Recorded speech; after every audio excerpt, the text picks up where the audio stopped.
Okay, so it's time for us to go ahead and get back into our coverage over the X-Men. And so I thought we'd sit down and cover X-Men issue number 60 and 61. Now, this is a two-part storyline all about Storm, but it's also Storm going up against Candra, the Shadow King, and also the Juggernaut as well, all in a two-part storyline. And honestly, it's a pretty good storyline for post-Onslaught leading into Operation Zero Tolerance. And really, I kind of like the opening pages of the storyline. And the reason why, because when it comes to the X-Men, you had two leaders who always have stand out over time in the years of the X-Men comics. That would be Cyclops and that would be Storm. Now, as we all know, Cyclops was the first leader of the X-Men. But when he has stepped away, you have Storm become the next leader of the X-Men. And over the years, you have the two characters being able to share that role with one another as co-leaders. Now, when it comes to Storm, she's right now just chilling for the night, but then out of nowhere, you have Cyclops attack her. Now, you have Storm realize there's something wrong with Cyclops. Like, why in the world would he try to attack her for? And the reason why, because, well, he's currently being controlled by Candra. Now, we have talked about Candra before in the earlier parts of our coverage over the X-Men. When it comes to Candra, as we all know, she's an external, basically meaning that she has immortality. She also has a range of other abilities as well. But when it comes to Candra, she also was an ex-lover to Gambit. Now, for Candra, the reason why she took over the mind of Cyclops is to attack Storm, to get something back that Storm has currently in her possession. Now, once you do have Storm being able to help break Cyclops free from Candra's control, you do have Cyclops kind of wonder like, okay, what does Candra want from you, Storm? And we do learn here that for Storm, she has this gem. Now, with this gem, we kind of get a retelling of Storm's origin story. But here's the thing. I'm going to go ahead and skip a few pages and get into the point where it's Storm being a thief as a young girl. Because when she was a thief as a young girl, she was being watched over by a character known as Achmed el-Jabbar. Now, when it came to Achmed, he taught her the ways of being a thief and also made sure that she had somewhere to go to be well protected. Now, over time, when it came to Storm, she kind of got a tad bit overconfident. See, she got word about this special gem, better known as the Heart of Eternal Darkness. And of course, this gem was well protected, but for Storm, it was a challenge. So you had this young Storm being able to sneak her way into the building, grab the Heart of Eternal Darkness, and get the heck out of there. But here comes the big problem though, because as soon as she was able to grab it, out of nowhere, the guards realized it was missing, but the guards were all hit with lightning bolts just out of nowhere, killing them all. And then the entire building was blown up by this random energy blast. And for Storm, she kind of wondered, what in the world did she do? And so what she did was she handed the jewel over to Achmed. Now for Achmed, he kind of told her how dangerous this jewel was and told her that he'll basically watch over until the right time came to hand it back over to her. Now, over the years, as we all know, Storm became an X-Men, a superhero. And so when it came to Achmed, he handed the jewel back over to her to make sure it's well protected but well watched. Now, once you do have Storm done telling her story, you have Storm inform Cyclops that she does plan on going to pay Candra a visit. Now, of course, for Cyclops, he wants to back Storm up, but you have Storm being able to sneak away before Cyclops is able to get ready to go with her to meet Candra. Now, we do have to switch over to Sam Guthrie and also Jean Grey. And here's the reason why, because when it came to Sam Guthrie and also Bobby Drake, they kind of went undercover to kind of work with Graydon Creed, who was running for president of America. And this is why I'm kind of sad about the idea I'm not really able to cover X Factor anymore because of Marvel Unlimited not having all the books. But over in X Factor Comics, when it came to Graydon Creed, he died. He was killed off. And so the idea of Graydon being gone right now is kind of like, okay, that did kind of handle one thing for the X-Men, but the question is what else could pop off very soon? But it's also Sam Guthrie kind of realizing that when it came to Graydon, he never truly had a chance to live a good life. And the reason why, because the dude is full of hatred towards the mutant race. But getting back over to the Storm plotline, we do see Storm meeting up with Candra. Now, this is where we do learn why Candra went out of her way to find Storm and also get that jewel back. Because for Candra, what she did many years ago was she locked away part of her heart, part of her soul inside the jewel. Now, technically, what she did was she locked away part of her powers inside that jewel as a way to keep it away from the rest of the externals. But either way, when it comes to Candra, she wants the jewel back. Now, what she did was she also brought somebody that Storm knows somewhat very well, and that would be Karima. Now, when it comes to Karima, just like Storm, she's a young girl who was an orphan but taken in by Achmed and taught her the ways of being a thief. And so for Storm, she was kind of able to relate to the young girl. The thing is, right now for Candra, she wants to use a young girl as a way to get what she wants.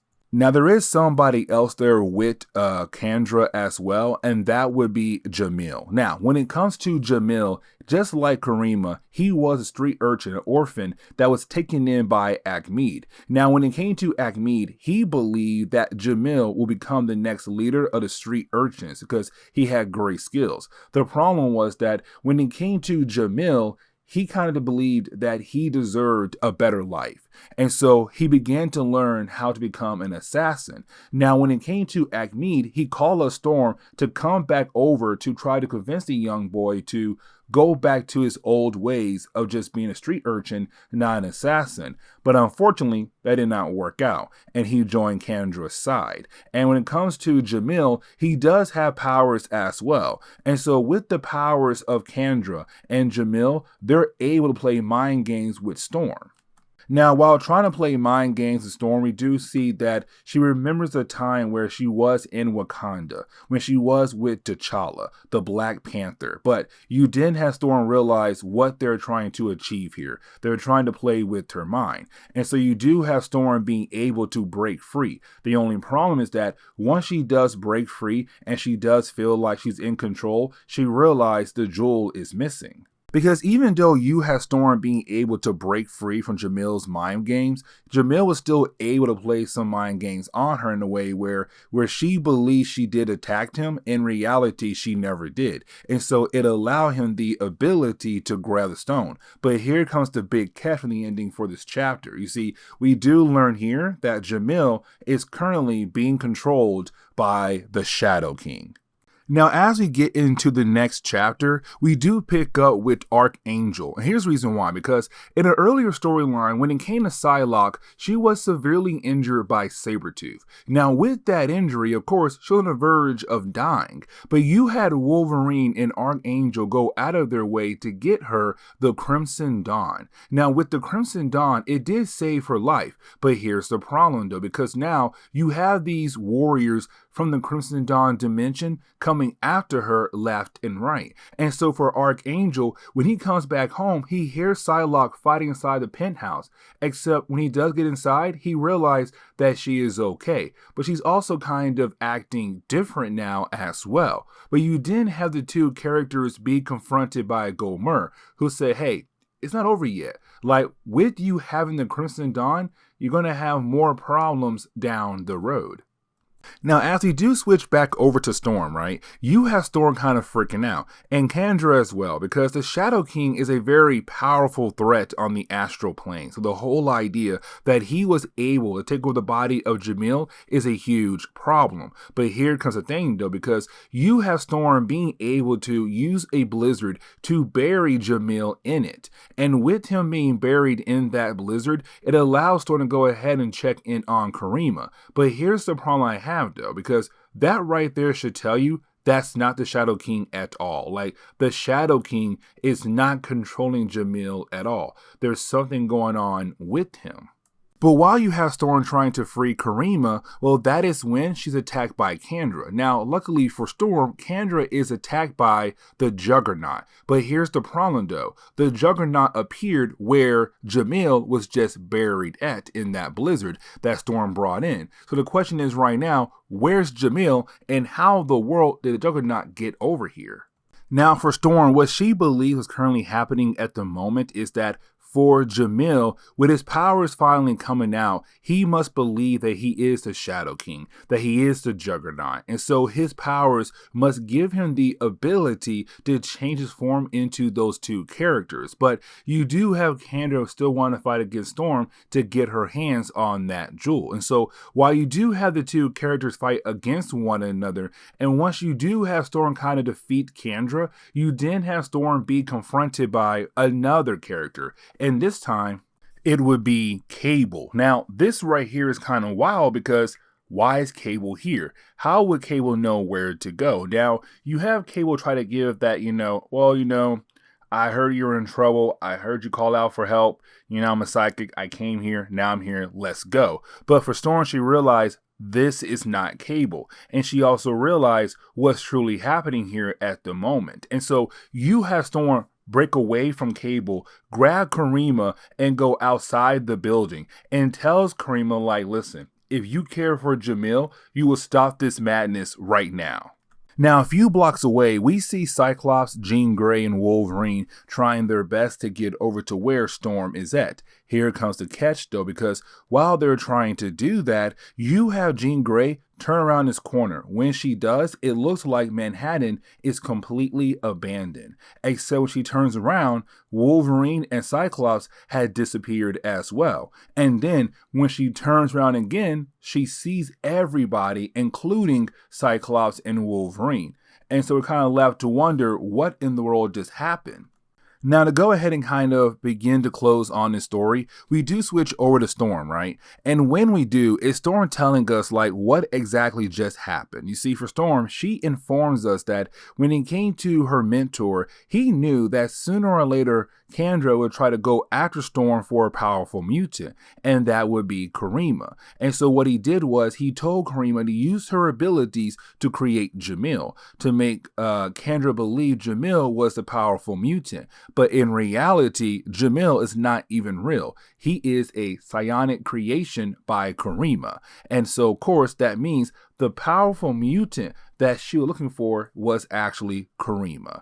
But either way, you do have Storm go ahead and hand over the jewel to Candra. You have Cyclops go out of his way to blast it. Now, for Storm, she knew that sooner or later, Wolverine, Jean Grey, and also Cyclops would appear. And so with Cyclops blasting that gem, destroying it, of course that means Candra is officially dead at the moment. Now, as you all know, for Marvel Comics, no one ever stays dead. But we get the idea that, yeah, she's gone. She's off the board for the time being. But with that happening, you have Storm goal now is to take Karima home. But while she's trying to do that, now to close on this video, we do pick up with Sebastian Shaw. Now for Sebastian, let's not forget that in the earlier parts of the 1990s, we were kind of left to believe that Sebastian was dead. He was killed off by his own son, Shinobi Shaw, but in reality, he survived. Now for Shinobi, he did take over the Hellfire Club, but right now Shinobi has gone missing. And for Sebastian, he has no idea where his son is at. But for Sebastian, he's right now trying to get the Hellfire Club back up and running once again. A new inner circle. And the reason why, because he knows what's to come down the road. Operation Zero Tolerance. But with that being said, guys, please leave me a like down below and subscribe. But guys, see y'all next time. Later.